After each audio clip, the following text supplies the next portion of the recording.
let's get right to work. We start on Thursday night, Thursday, November 10th, 8:15 p.m. Eastern. Atlanta Falcons 4-5, 1-3 on the road. The Carolina Panthers 2-7, 2-3 at home. We're at Bank of America Stadium in Charlotte, North Carolina. Let's go over to the line history here, and we'll start with we'll use Pinnacle as our opener. Pinnacle opened this with Atlanta -2.5. Now Atlanta is -3. From a totals perspective, this is just fired up from 41 all the way up to 44.5. So a big move to the over. 5,749 tickets counted for at Sports Insights. 63% of the tickets, 62% of the cash on the Falcons. We've seen it move a half point in their direction. 59% of the tickets, 67% cash on the over, and we've seen it move up 3.5 points on that over. Falcons coming off a 2017 home loss to the Chargers. Loss prevented the Falcons from moving above 500 for the first time since 2017. Mariota 12 of 23 for 129 yards, also ran 5 times for 24 yards. The running game was, again, excellent. Algier ran 10 times for a career-high 99 yards, caught a pass for 24. Cordero Patterson returned after missing 4 games following knee surgery. He ran 13 times for 44 yards, 2 touchdowns, caught a pass for 9. As a team, the Falcons ran for 201 yards, got 5.7 yards per carry. But they continue to struggle through the air, and they've got dangerous weapons that aren't being utilized. Kyle Pitts, 2 catches, 27 yards. Drake London, 3 catches, 23 yards, and lost a fumble. On third down right now, though, they have the 6th best mark in the league at 45%. And their offense is and can be dangerous. But the defense is tricky to analyze. They didn't muster up much pressure on Herbert, and Herbert was missing his best 2 receivers. They 0 sacks, 2 quarterback hits. So this Chargers team that was missing their best 2 receivers went 8 of 16 from third down. That's just not acceptable. Right guard Chris Lindstrom has a knee injury left in the third quarter. He's going to be replaced by Colby Gossett.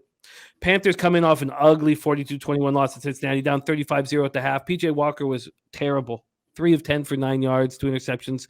Pulled for Baker Mayfield, who looked decent. 14-20 for 155 yards, 2 touchdowns. Sam Darnold was released yesterday, so looks like it's going to be these 2 for the time being. Terrace Marshall caught 3 for 53. Raheem Blackshear caught 4 for 40. The Deonta Foreman train came to a halt.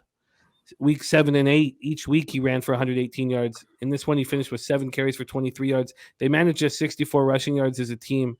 They had run for 173 against the Bucs and 169 against the Falcons.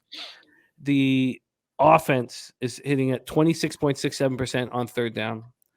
The defense could do nothing. Bengals 6 of 10 on third down, put up 464 yards. You mentioned Joe Mixon already. Mixon gashed them, 153 yards, 4 touchdowns on the ground, 4 catches, 58 yards, and touchdown through the air.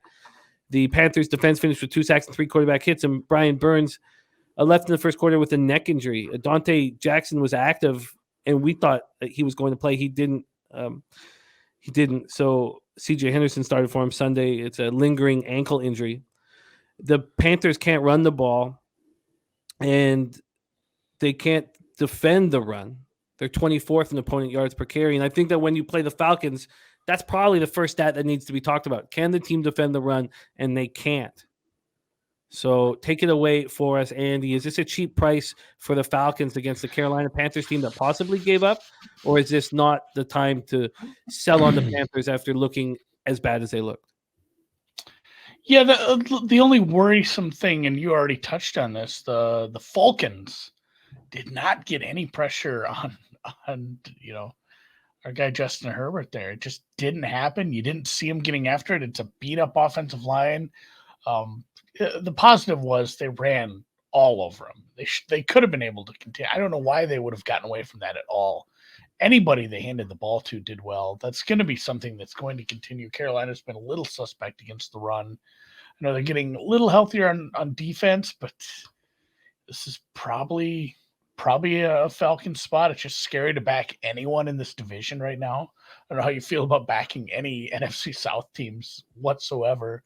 So it's probably a cheap Falcon spot here, but they're not a good enough team to be backing on the road. I'm not the kind of guy who wants to back a real shit team on the road like this, even against another bad team.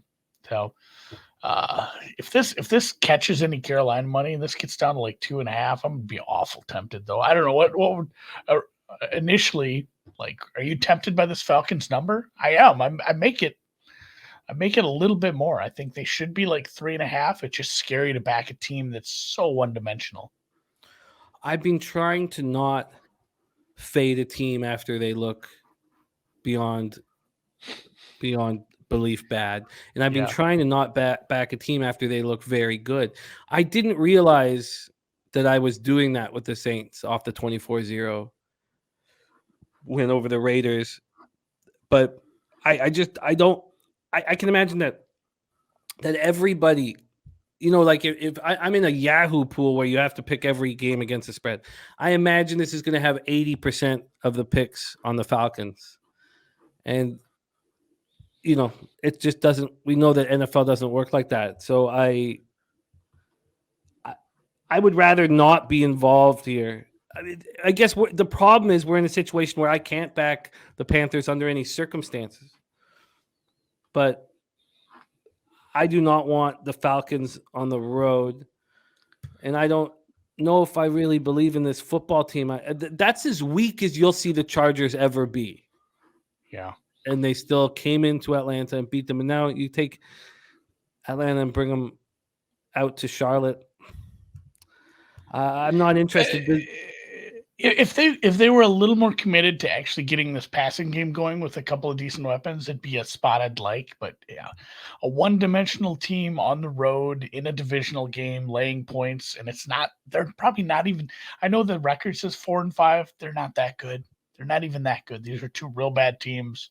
A road favorite is sketchy as I'll get up in this one, and this is truly just a theme that has continued all year of wow. This is a primetime game, guys. We have wind, slight, double-digit wind, 12 miles per hour. 13. We also have rain. What do you think of this total going up to 44.5? It's a pretty suspect Atlanta defense. We saw Carolina, and I know it was Baker and kind of mop-up time, but in garbage time, both of these teams have been very good in garbage time. Like, one of these teams gets up by enough points, I think this total's in danger. Doesn't matter what the weather is. These teams have shown I don't know, they both kind of know that they're in rebuild mode and they're willing to just go out there and keep putting in the reps. They're not rolling over, certainly. We've seen the Falcons do it a couple times versus the Rams. They put up some garbage time points. Carolina obviously put up three garbage touchdowns. And I don't think any of those touchdowns really were in a position where they had a win probability above like 5%. So lean Falcons just can't do it. This will be a game I'll be forced to watch, I guess, because it's on primetime. What if it got to 3.5? Is there any number that you would think about backing the Panthers? Or are they unbackable? Almost unbackable after last week. And I know that was a dynamic passing offense. Oh, actually scored with, Mixon, who hadn't been able to do basically anything all year. He's been horrible. Then he goes out and scores 5 touchdowns. I'm guessing a lot of people benched him in fantasy, which is funny, but yeah, I'd struggle to back either team here. Yeah, I can understand this. And Birdie's pointing out the Burns injury. That's something. He's a big part of that defense. He's a big part of getting after the pass rush. Patterson back helps quite a bit. They might just run the ball, and Falcons win this like 28-10. Yeah. There's no doubt about it.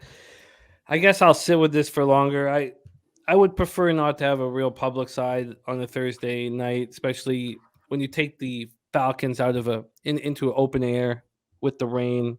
I'd prefer to have nothing to do with them. So let's move on. Let's move on from this spot. Leo said it, looking at Young Hoku over 2.5 extra points at plus 155.